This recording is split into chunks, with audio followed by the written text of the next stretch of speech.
नमस्कार प्यारे बच्चों।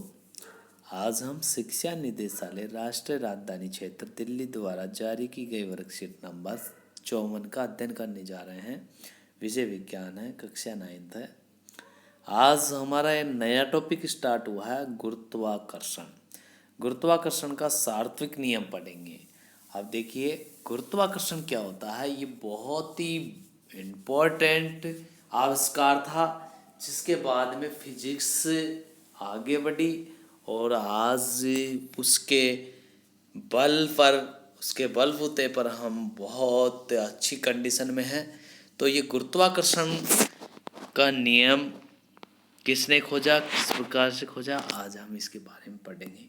देखिए बच्चों, यहाँ पर देखिए आपको दिखाई दे रहा है गुरुत्वाकर्षण का सार्वत्रिक नियम। अब देखिए यहाँ पर जिज्ञासा दीदी गुरुत्वाकर्षण बल और इसका महत्व क्या है, ये पूछती है ज्ञान से। ये बताता है, ये देख कर कि एक पका हुआ सेब हमेशा नीचे ही गिरता है। क्या हुआ, न्यूटन नाम का एक वैज्ञानिक था। वो सेब के पेड़ के नीचे बैठा हुआ था। अचानक एक सेब टूट कर डाली से उसके सिर पे आके गिरा। तो उसने सोचा, ये मेरे सिर पे क्यों गिरा। उसने उसको फिर ऊपर फेंका, फिर वो नीचे आके वापस उसी के सिर पे आके गिरा। उसने बार बार उसको फेंका, वो बार बार नीचे आया। तो उसने दिमाग लगाया कि किसी न किसी कारणवश ये नीचे ही आ रहा है, नहीं तो ऊपर भी जा सकता था। और उसने इस पे ही रिसर्च खोज शुरू कर दी और लास्ट में उसने गुरुत्वाकर्षण बल खोज निकाला। अब देखो, इसके बारे में दे रखा है, न्यूटन ने अनुमान लगाया कि पृथ्वी एक हर वस्तु को अपनी तरफ एक बल से आकर्षित करती है, जो पृथ्वी के चारों तरफ लगातार चंद्रमा जो पृथ्वी के चारों तरफ लगातार घूमता रहता है। पृथ्वी द्वारा इस प्रकार के अभिकेंद्रीय केंद्र की ओर खींचने वाले बल का अनुभव करता है, पर दोनों आपस में कभी नहीं टकराते। इस प्रकार सभी ग्रह सूर्य की परिक्रमा करते हैं। इन सभी तथ्यों का आधार पर न्यूटन ने निष्कर्ष निकाला कि विश्व में हर एक वस्तु पिंड एक दूसरे को एक ही बल से आकर्षित करती है, जिसे गुरुत्वाकर्षण बल कहते हैं। कैसी इस संसार में जो भी वस्तु है वो एक दूसरे को आकर्षित करती है, पर वो उनके द्रव्यमान पर डिपेंडेंट होता है। जिसका द्रव्यमान अधिक होगा वो अधिक आकर्षित करेगा, जिसका कम होगा वो कम करता है। इस संसार में सभी वस्तुएं एक दूसरे को आकर्षित करती है बच्चों। अब इसमें देखो, न्यूटन ने बाद में क्या रखा, इसको देखते हैं। गुरुत्वाकर्षण बल के बारे में किस प्रकार से न्यूटन ने क्या नियम दिए, वो हम इसमें पढ़ते हैं। देखिए बच्चों, मेरे साथ आप बने रहिए, आपके अच्छी तरह ये टॉपिक समझ में आ जाएगा। ओके बच्चों, अब देखिए हम यहाँ पर देखते हैं गुरुत्वाकर्षण के सात्विक नियम।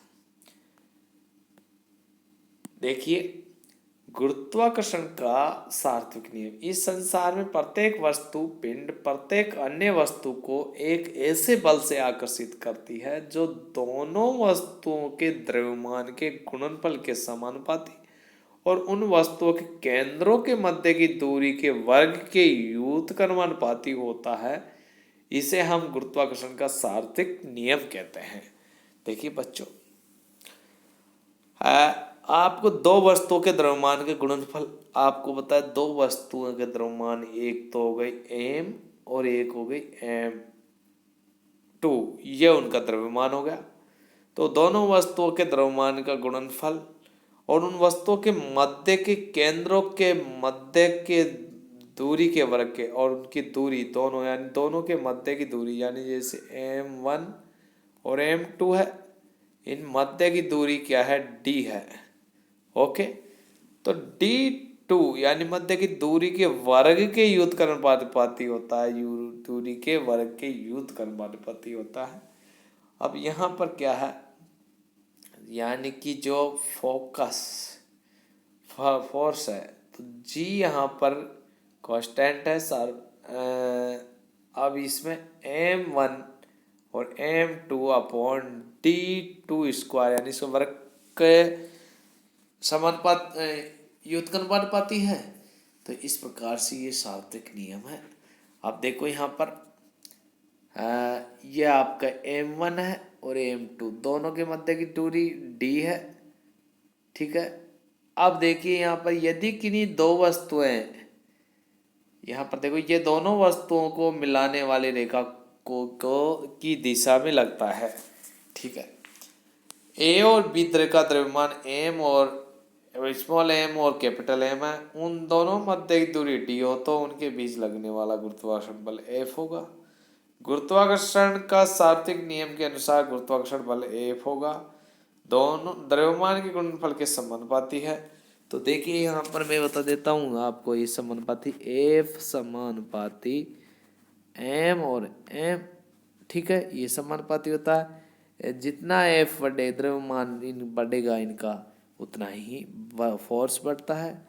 और ये देखिए आपको एफ व्युत्क्रमानुपाती 1 यानी समानुपाती 1/d² है।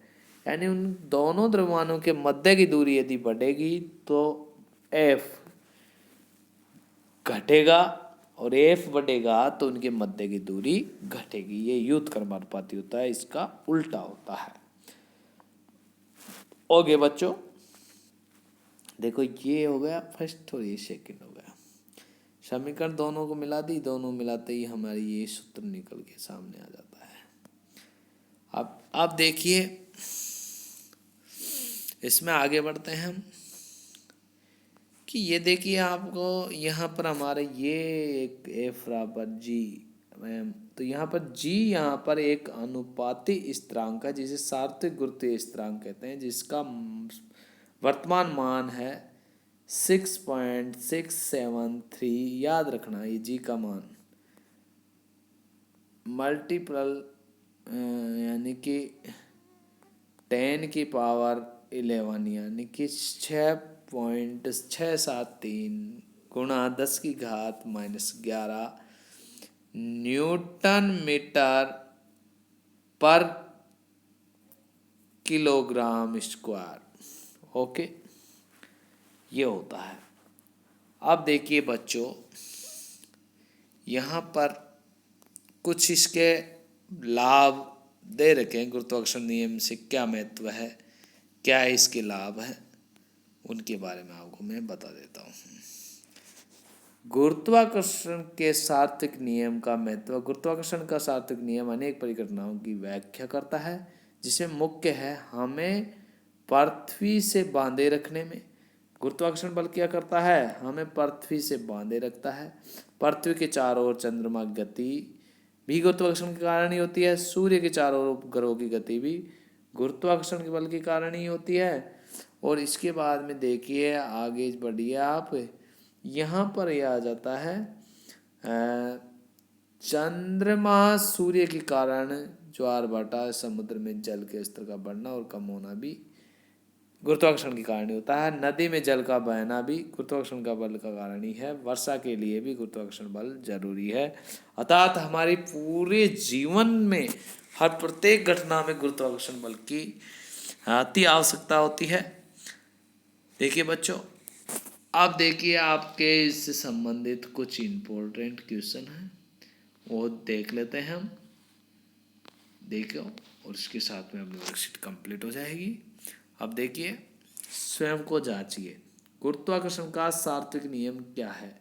तो गुरुत्वाकर्षण का सार्वत्रिक नियम है F बराबर G M small M upon d²।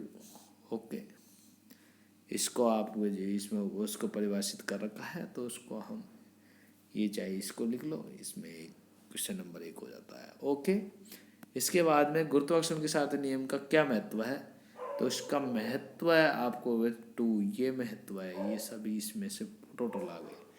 तो इसमें जो दे रखे हैं वो सभी इससे संबंधित है। देखो इसमें जो भी दे रखा है ये महत्व है टोटल। ओके, ये आपका 2 क्वेश्चन कंप्लीट होता है। उसके बाद में देखिए बच्चों हम आगे बढ़ते हैं। इसके बाद में आप आ जाइए इधर, यहाँ देखिए, यदि गुरुत्वाकर्षण बल नहीं हो तो क्या होता, आपने विचार देखिए, यदि गुरुत्वाकर्षण बल नहीं होता तो हम कुछ भी नहीं कर पाते। हम जैसे पानी में कोई वस्तु घूमती है, ऐसे हम इधर उधर घूमते, हम नहीं चल पाते। इस संसार में कोई वस्तु स्थिर नहीं रहती।